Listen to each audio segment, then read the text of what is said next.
Materi hari ini adalah Project Management Network, ya, jejaring manajemen proyek ya.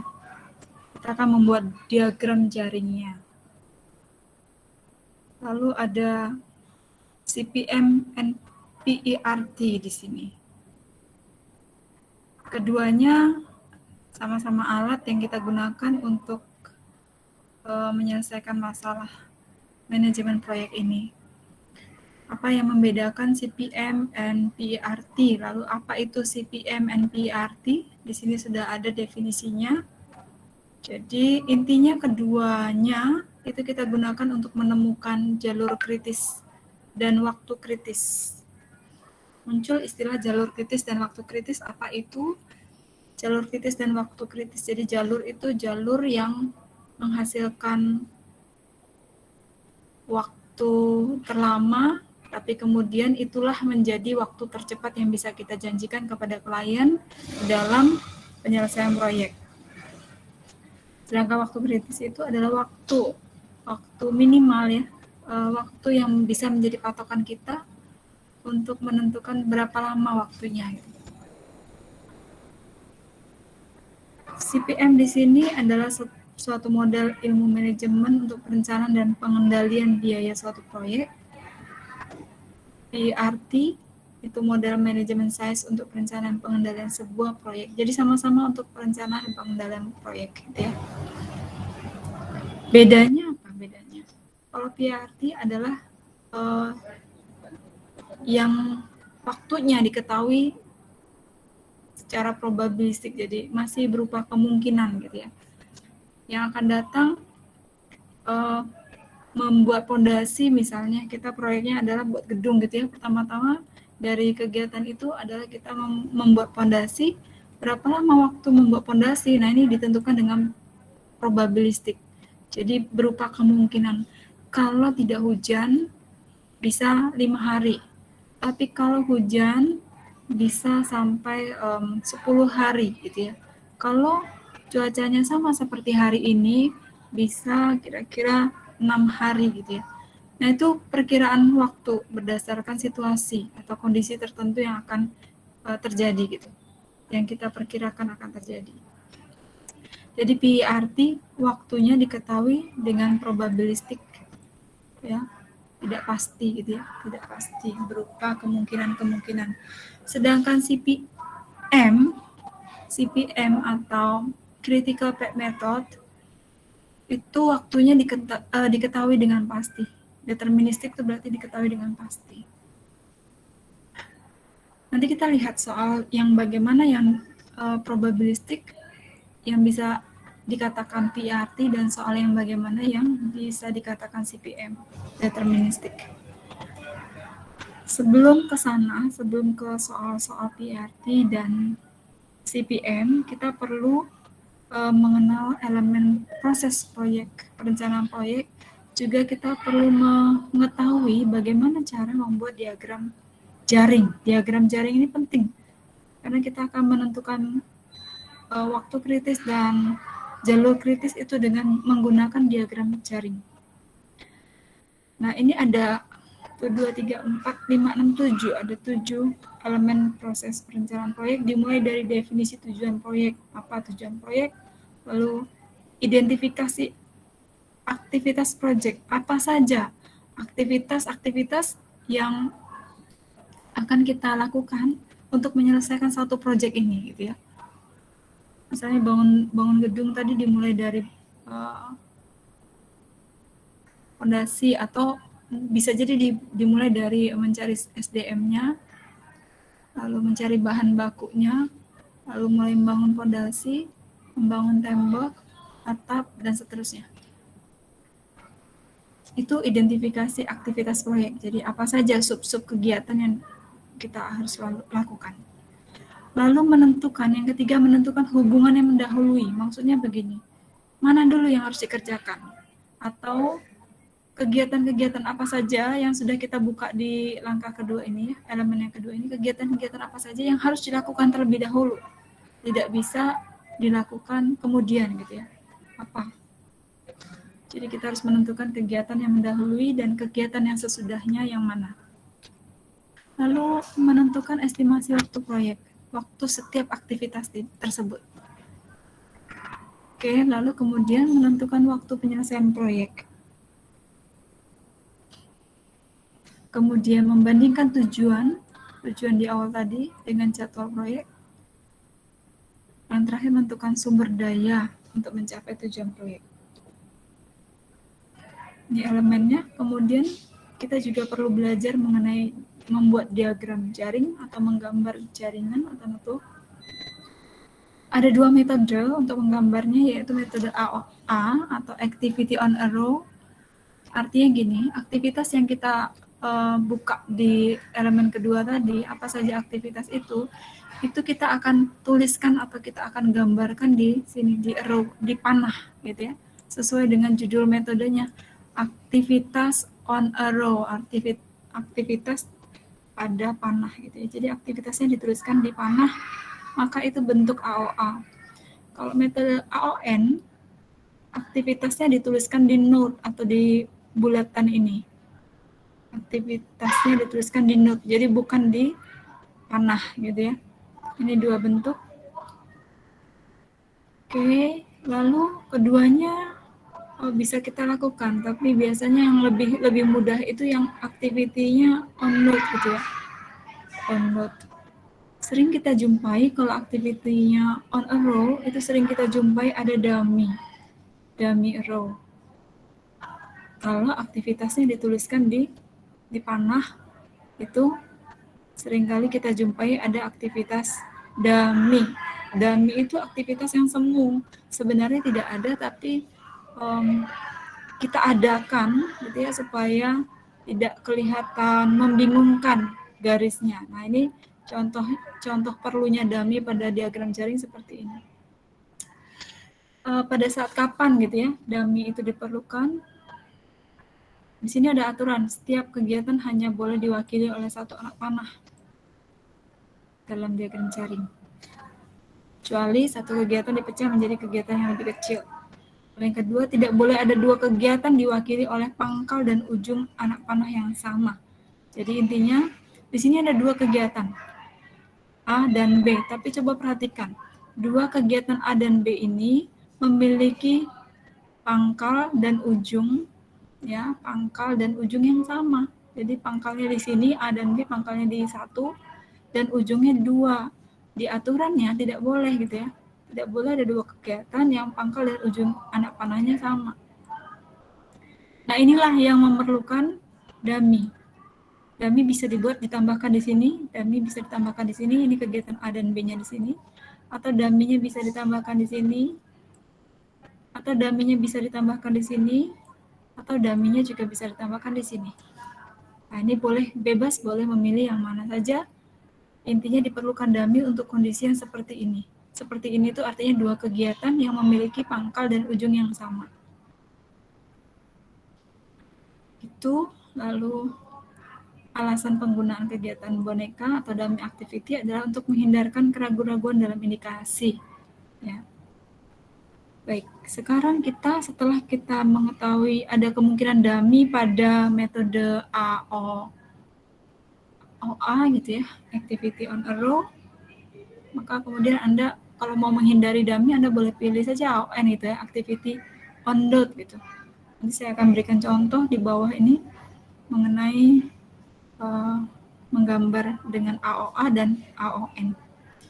Nah, tujuan kita pada akhirnya setelah kita menggambar diagram jaring itu kita akan menentukan jalur kritis sebenarnya. Jalur kritis adalah jalur yang memiliki rangkaian komponen kegiatan dengan total jumlah waktu terlama, ini garis bawahi, terlama, dan menunjukkan kurun waktu proyek yang tercepat. Jadi yang terlama inilah yang dianggap waktu yang paling cepat bisa kita lakukan gitu ya. Sedangkan jalur kritis adalah rangkaian kegiatan kritis dimulai dari kegiatan pertama sampai pada kegiatan terakhir proyek. Ya, cara menentukan jalur kritis yang pertama, ketahui kegiatan awal dan kegiatan akhir. Yang kedua, tentukan semua jalur yang berawal dari kegiatan awal dan akhir. Ada berapa jalur? Manakah yang memakan waktu terlama? Itulah jalur kritis. Contoh, di sini ada pembuatan desain notebook ya, dengan 7 kegiatan, dimulai dari mendesain notebook, membuat prototipe, evaluasi peralatan, uji prototipe, lalu menulis laporan evaluasi peralatan, menulis laporan metodenya, dan terakhir menulis laporan final. Jadi ada 7 kegiatan yang akan menghasilkan ini desain notebook. Desain notebook intinya.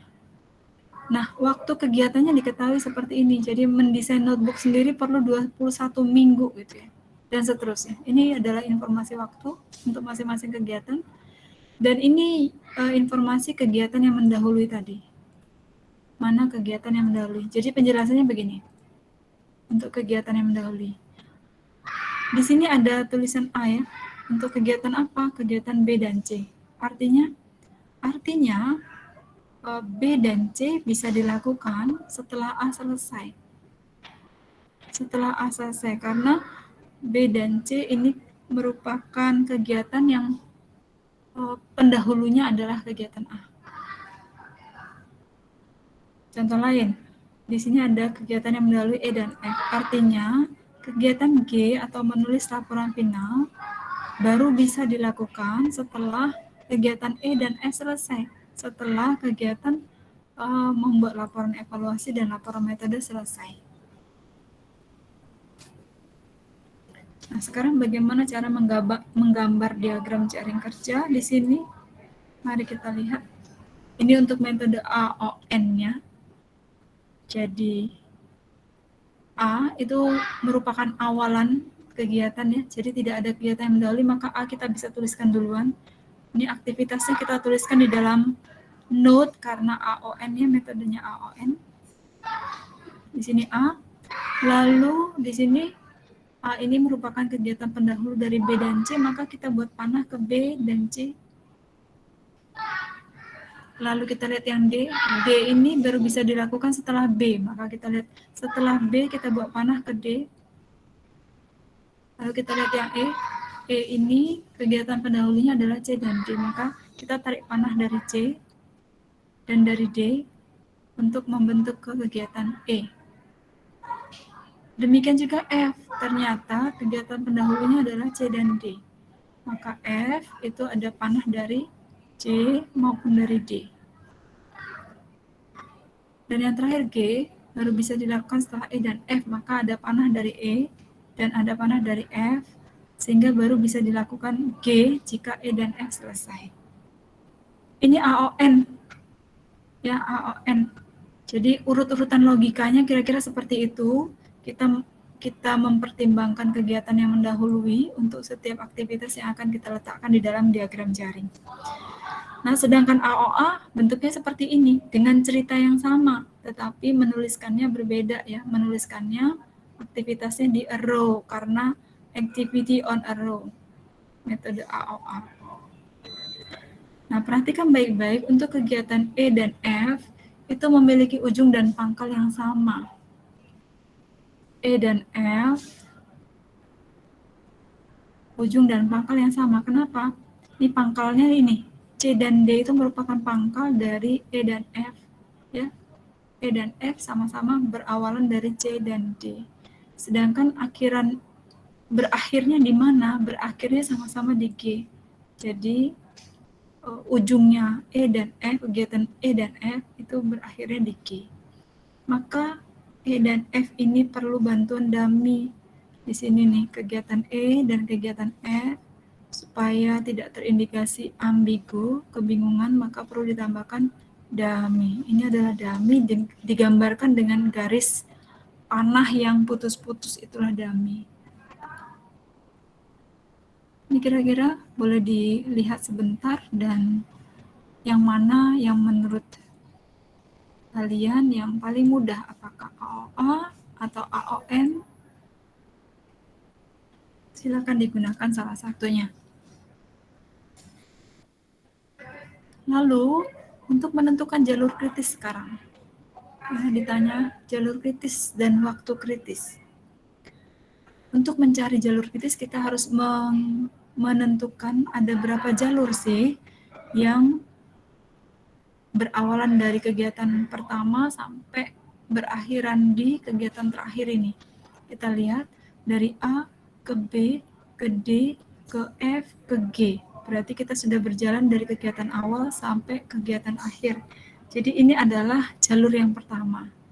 Dari A, B, D, E, G. Ini jalur yang pertama. Kita lihat jalur yang lain lagi dari A, B, D, F, G. Jadi ini adalah jalur yang kedua. Jalur yang ketiga adalah A, C, E, G. Ini adalah jalur yang keempat. Dan jalur yang keempat, jalur yang ketiga maksud saya. Sedangkan jalur yang keempat adalah A, C, F, G. Jadi yang ini. A, C, F, G. Yang ini adalah jalur yang keempat. Jadi ada 4 jalur ya, ada 4 jalur untuk proses dari kegiatan pertama sampai kegiatan akhir. Dari setiap jalur ini, 4 jalur ini, kita hitung biayanya. Jadi untuk A misalnya ada 21 minggu, B ada 5 minggu, itu ditotalkan. Nah, pada setiap jalurnya sudah ditotalkan biayanya, dan ternyata biaya yang waktunya yang ditotalkan gitu ya, dan ternyata waktu yang terlama adalah yang jalur kedua dan jalur ketiga, yaitu A, B, D, E, F, G, dan A, C, E, G. Inilah yang dimaksud dengan waktu kritis. Karena waktu terlamanya ada 2, maka berarti ada 2 jalur kritis dengan satu waktu kritis yang sama, yaitu 38 minggu. Jadi 38 minggu adalah waktu kritis. Dan jalur kritisnya yang ini. Ini jalur kritis. A, B, D, F, G, dan A, C, E, G. Dan sudah dijawab di sini. Ini cara simpel untuk menentukan jalur kritis dan waktu kritis. Ada cara lain sebenarnya untuk menentukan jalur kritis dan waktu kritis, sehingga kita bisa menentukan mana waktu paling awal untuk memulai, paling lambat untuk memulai, paling awal untuk selesai, dan paling lambat untuk selesai. Itu bisa kita ketahui sebenarnya dari cara yang kedua. Oke, di sini tidak diberikan cara kedua, tetapi nanti bisa dilakukan. Ketika ada yang ingin tahu, boleh ditanyakan. Ini contoh lain proyek gitu ya, proyek pengadaan genset. Ada berapa aktivitas? 1, 2, 3, 4, 5, 6, 7, 8, 9, 10. Ada 10 aktivitas di sini. Dan kalau digambarkan akan menjadi seperti ini. Di sini terlihat ada dummy. Itu artinya ini metode menggambarnya adalah AOA. Activity-nya on a roll. Oke, di sini hanya diketahui kegiatan yang mendahului tapi tidak diketahui biaya. Maka dengan soal ini kita belum mencari biayanya. Hanya diminta untuk menggambarkan diagram jaring. Lalu di sini ada contoh soal di mana sudah ada gambar diagram jaring. Kita diminta untuk menentukan jalur kritis dan waktu kritisnya. Kira-kira ada berapa jalur kritis di sini? Dan berapa waktu kritisnya? Ada yang bisa jawab?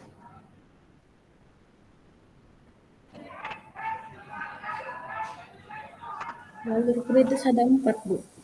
Ada 4, dari mana saja? AFH, Oke. AGI, AGI, BDJ, BDJ, CEJ. CEJ. Betul. Lalu masing-masing waktu kritisnya berapa dan yang mana yang merupakan waktu kritis dan jalur kritis? Waktu kritis yang pertama itu 30. Waktu kritis yang kedua 29, waktu kritis jalur ketiga itu 33, waktu kritis waktu total waktu yang keempat 26. Jadi waktu kritis itu yang ketiga, Bu, 33. 33, ini waktu kritis benar. Lalu jalur kritisnya yang mana? BDJ. BDJ. Ini adalah jalur kritis dan ini adalah waktu kritis. Betul, terima kasih Vira. Masih ada soal yang berikutnya, siapa yang mau mencoba? Mana jalur kritisnya dan berapa lama waktu kritisnya? Ada berapa jalur dengan soal ini? 2. Masih Vira? Ada yang lain mau coba? Aku, Bu. Boleh Yohanes. Jalur kritisnya tuh 1, Jalurnya 2, dulu, ada berapa jalur di sini? 2, Bu. Oke, yang mana saja? 1, 2, 4, 5, 6. Oke. Yang kedua 1, 2, 3, 5, 6, Bu. Oke, lalu waktunya jalur 1 waktunya berapa lama?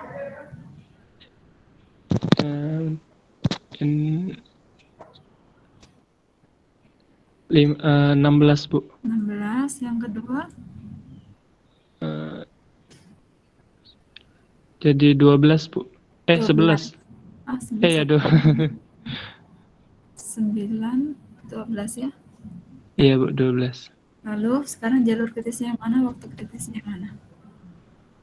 Waktu kritisnya itu yang jalur pertama, Bu.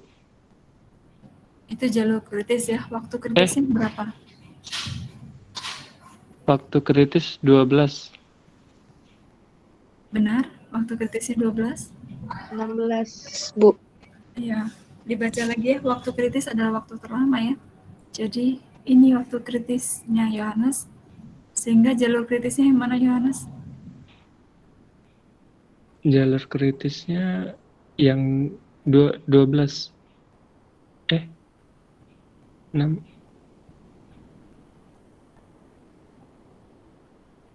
Yang mana jalur kritisnya?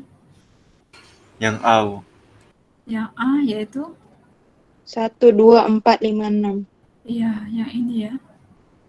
Jadi yang menghasilkan waktu terlama itulah jalur kritis. Dan waktu terlama itulah waktu kritisnya, gitu ya. Oke, semoga semakin paham, Yohanes. Oke, Bu. Ya, ini tadi soal yang CPM. Ya, CPM karena deterministik waktunya diketahui satu waktu yang pasti, yaitu 2, misalnya kegiatan dari 1 ke 2 ini 2 waktunya, kegiatan dari 2 ke 4 ini 5, dan seterusnya. Jadi ada satu waktu yang diketahui dengan pasti, ini adalah contoh soal CPM. Ya, ini soal CPM. Yang di atas tadi juga soal CPM. Nah, kita akan masuk ke PERT. PERT diketahui waktu yang berupa estimasi gitu ya. Ada 3, biasanya estimasi waktunya ada 3, yaitu waktu yang paling sering terjadi, waktu optimis, dan waktu pesimis. Kita akan mencari, kalau diketahui 3 waktu, kita harus mencari nilai rata-ratanya atau waktu rata-ratanya. Caranya, ini waktu optimis ditambah 4 dikali waktu yang paling sering terjadi, M ini adalah waktu yang paling sering terjadi, ditambah waktu pesimisnya dibagi 6. 6 ini adalah nilai rata-rata dari sini. A ini koefisiennya 1, M ini 4, B ini 1, jadi 1 tambah 4 tambah 1, 6. Jadi rata-ratanya dibagi 6.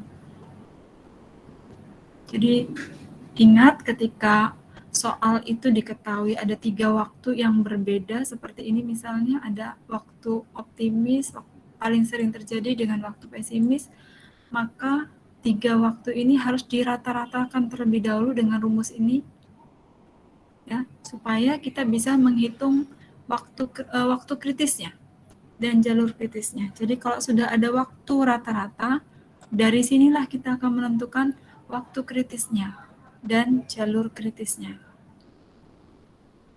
Oke. Maka sekarang mari kita hitung